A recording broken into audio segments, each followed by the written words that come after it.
Yung gusto mo maghipon pero sakto lang yung pera, pakapalin natin para sulit pa rin yung kain. Kakapiranggot na hipon? Palalakihin natin to sa mabilis na paraan. Tanggalin ang ulo, yung balat, tapos i-devein.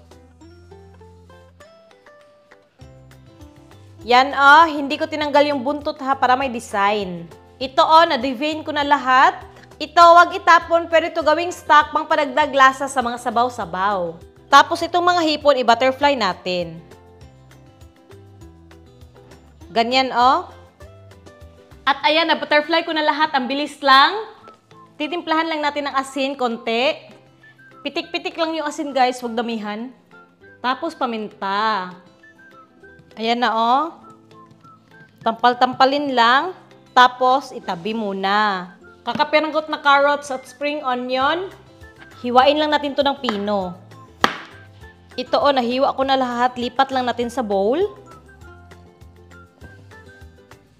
Pisaan natin ng isang itlog. 1/2 cup na harina.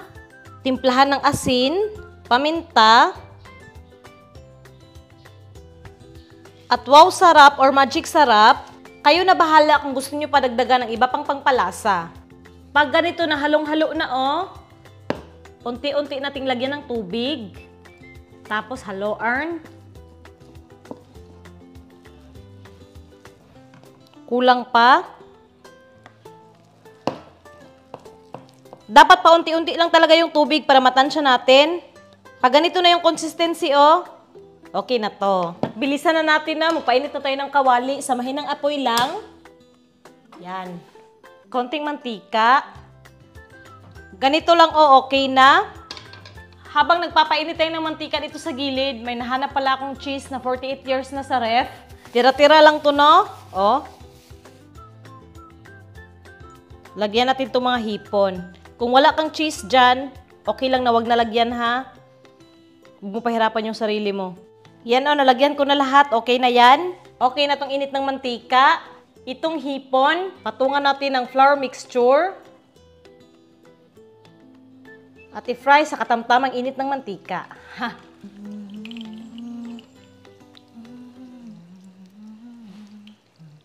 Baliktarin natin, dapat mahina lang talaga yung apoy, ha? Dapat mahina lang talaga yung apoy para dahang-dahang maluto yung shrimp at hindi ma-overcook. Wow, ang sarap na tingnan. Ganyan na yung itsura sa ilalim, Ay, mag-focus, ganyan. Okay na to, no? Hanguin na natin. At itong natira, lulutuin ko rin. At ayan, naluto ko na lahat. Sobrang bango. Hindi pwedeng hindi natin gawa ng sausawan. Kaparehas na sukat ng mayonnaise at ketchup. Konting paminta.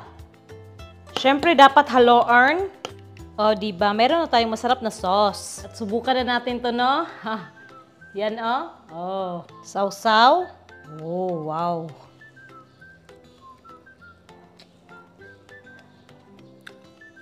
Sobrang sarap, guys. Promise. At subukan naman natin walang sauce, no? Napakasarap rin pag walang sauce. Parang ang sarap rin sa kanin. Actually, ulam namin to. Kuha lang ako ng kanin.